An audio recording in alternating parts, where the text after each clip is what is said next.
નમસ્કાર. આજના આપણા આ ખાસ વિશ્લેષણમાં આપણે એક એવી દુનિયામાં ડોક્યુ કરવાના છીએ જેની સાથે આપણા સૌની કેટલીક મીઠી યાદો જોડાયેલી છે. આજે આપણે બાળપણના શિક્ષણની એ અદ્ભુત સફર વિશે વાત કરીશું જે એક નાના વિદ્યાર્થીના અસ્તવ્યસ્ત દફતરથી શરૂ થઈને ભાષાના જટિલ નિયમો શીખવા સુધી પહોંચે છે. તો ચાલો કોઈ પણ જાતના વિલંબ વિના આ રસપ્રદ સફરની શરૂઆત કરીએ. આ વિષયમાં ઊંડા ઉતરતા પહેલા આપણે એક એવા સવાલ પર વિચાર કરીએ જે સીધો જ આપણને આપણા બાળપણમાં ખેંચી જાય છે. જરા વિચારો, એક નાના બાળકની સ્કૂલ બેગ એટલે કે દફતરના તળિયે ખરેખર શું છુપાયેલું હોય છે? આ સવાલ જ આખા વિશ્લેષણ માટે એકદમ મસ્ત નોસ્ટાલ્જિક માહોલ ઊભો કરી દે છે. આપણે સૌ જાણીએ છીએ કે બાળકની સ્કૂલ બેગ એ માત્ર ચોપડીઓ મૂકવાનું સાધન ક્યારેય હોતું જ નથી. ખરેખર ચોપડીઓ, અડધો ખાધેલો નાસ્તો અને બીજી અનેક અણધારી વસ્તુઓથી છલકાતું અને જમીન પર વિખેરાયેલું દફતર, આ બધું ભલે પહેલી નજરે એકદમ અસ્તવ્યસ્ત લાગે, પણ હકીકતમાં આ જ એ સુંદર ગડબડ છે, એ અદ્ભુત વાસ્તવિકતા છે જે ખરા અર્થમાં એક નાના વિદ્યાર્થીને તેના ભણતર અને શાળા સાથે ભાવનાત્મક રીતે જકડી રાખે છે. આ માત્ર વસ્તુઓ નથી, પણ એનું પોતાનું એક નાનકડું વિશ્વ છે. અને એટલે જ મૂળ કવિતાની આ પંક્તિઓ બાળપણની નિર્દોષતાને એકદમ આબેહૂબ રીતે પકડી લે છે. એમાં પંખીઓના પીછા છે, એમાં કેરીઓની ગોટલી છે ને લખોટીઓની પોટલી છે. કેવી અદ્ભુત વાત છે! આ રોજિંદી સામાન્ય લાગતી વસ્તુઓને અહીં માત્ર કચરો નથી ગણવામાં આવી, પણ એક મૂલ્યવાન વ્યક્તિગત ખજાના તરીકે વર્ણવી છે. આ નાનકડી વસ્તુઓ જ એ પાયો છે જેના દ્વારા બાળકો તેમની આસપાસની દુનિયાને સમજવાનું શરૂ કરે છે. હવે દફતરની આ જાદુઈ દુનિયાથી થોડા આગળ વધીએ. સ્કૂલ બેગમાંથી હવે આપણે સીધા ઘર તરફ જઈએ, જ્યાં ભણતરનો એક નવો વ્યવહારુ પાઠ શરૂ થાય છે. ઘરના એક અસ્તવ્યસ્ત ખાનાને ગોઠવવાનો પાઠ. અને આમાં આપણું મુખ્ય પાત્ર છે એક નાનકડો છોકરો જેનું નામ છે દર્શ. હવે જુઓ, આખી વાત અહીં એકદમ રસપ્રદ વળાંક લે છે. ખાનું ગોઠવવાનું આ કંટાળાજનક કામ અચાનક જ કોઈ મોટો ખજાનો શોધવાની રોમાંચક પ્રક્રિયા બની જાય છે. ખાનાના તળિયે પડેલી તેની સાયકલની ખોવાયેલી ચાવી તો છેક છેલ્લે મળે છે, પણ તે શોધતા પહેલા દર્શનને પેન્સિલની છોલ, કાચના ટુકડા, મોરપીંછ અને રંગબેરંગી પથ્થર જેવી અનોખી વસ્તુઓ મળે છે. બાળ મનોવિજ્ઞાનની દ્રષ્ટિએ જોઈએ તો દરેક વસ્તુ સાથે જોડાયેલી આ યાદો દર્શાવે છે કે બાળકોનું વસ્તુઓ સાથેનું જોડાણ કેટલું ઊંડું હોય છે. આવી મજેદાર અને ભાવનાત્મક વાતો પછી સીધા ભારેખમ પુસ્તકોમાં ડૂબી જવાને બદલે મૂળ સાહિત્યમાં બાળકોના મનને સક્રિય અને પ્રફુલ્લિત રાખવા માટે એક શાનદાર તરકીબ વાપરવામાં આવી છે. એક પ્રવૃત્તિમય વિરામ એટલે કે કાઇનેસ્થેટિક બ્રેક. શૈક્ષણિક દ્રષ્ટિએ આવા વિરામ જાદુ જેવું કામ કરે છે. તે બાળકના મગજને જાણે કે રીસેટ કરે છે અને ભણતરના કંટાળાને દૂર ભગાડે છે. આનો સૌથી મોટો પાર્ટ એ છે કે શિક્ષણ એ માત્ર બેસીને સાંભળવા પૂરતું સીમિત ન હોવું જોઈએ, તે સક્રિય હોવું જોઈએ. અહીં કાગળનું વિમાન કેવી રીતે બનાવવું તે એકદમ સ્પષ્ટ, તબક્કાવાર સૂચનાઓ દ્વારા સમજાવવામાં આવ્યું છે. કાગળ લેવો, તેને વાળવો, પાંખો બનાવવી અને પછી તેને ઉડાવવું.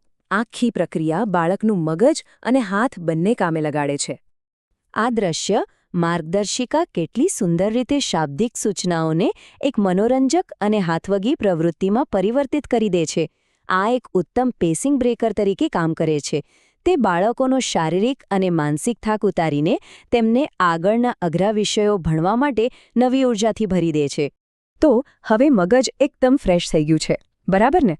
હવે આવે છે ભણતરનો મુખ્ય અને થોડો કઠોર પડાવ. વાર્તાઓ અને રમતોમાંથી બહાર આવીને હવે ગુજરાતી ભાષાના થોડા અઘરા લાગતા મૂળાક્ષરો અને જોડાક્ષરોની વૈજ્ઞાનિક ઓળખ તરફ વળવાનો આ એકદમ યોગ્ય સમય છે. ભાષા શીખવી સહેલી નથી, ખાસ કરીને ક્ષ, શ્ર કે રૂ જેવા અક્ષરો. પણ અહીં પદ્ધતિ જુઓ.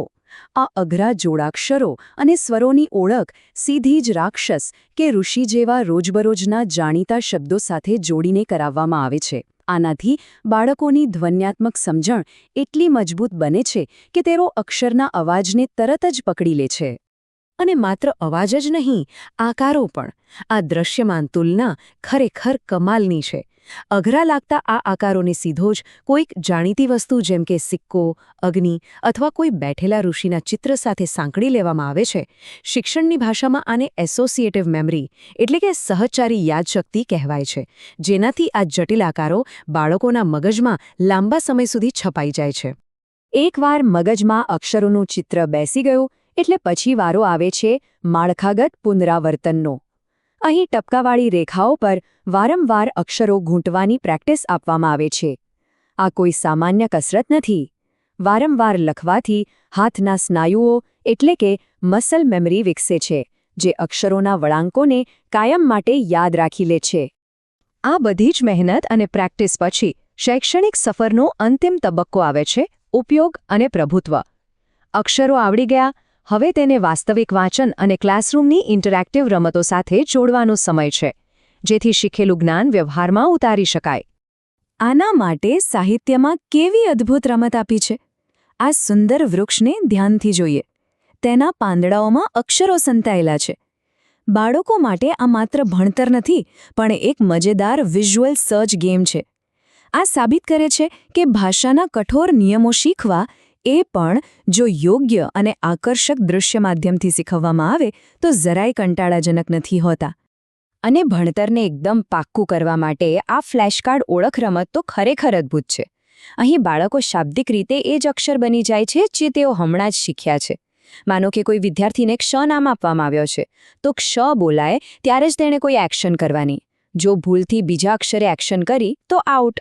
આ શારીરિક રમત અને યાદશક્તિનો એવો જબરદસ્ત સમન્વય છે જે બાળકના જ્ઞાનાત્મક વિકાસને ખૂબ જ ઝડપી બનાવે છે. આજના આખા વિશ્લેષણના નિષ્કર્ષ પર આવતા એક વિચાર ચોક્કસ આપણા મનમાં આવે. પ્રારંભિક શિક્ષણ કેવી રીતે એક તરફ રમતોનું સુંદર અસ્તવ્યસ્ત સ્વરૂપ અને બીજી તરફ ભાષાના કઠોર નિયમો વચ્ચે આટલું શ્રેષ્ઠ સંતુલન જાળવી રાખે છે. પાઠ્યપુસ્તકના એક સાવ સામાન્ય લાગતા પ્રકરણમાં છુપાયેલી આ મનોવૈજ્ઞાનિક સફર ખરેખર આપણને વિચારતા કરી મૂકે છે. શું જિજ્ઞાસા અને શિસ્તનો આનાથી વધારે સારો સમન્વય બીજો કોઈ હોઈ શકે ખરો? આ જ એક મોટા અને રસપ્રદ પ્રશ્ન સાથે આજે આપણે આપણી સફર અહીં જ રોકીશું. ભણતરની આવી જ અદ્ભુત વાતો સાથે ફરી મળીશું.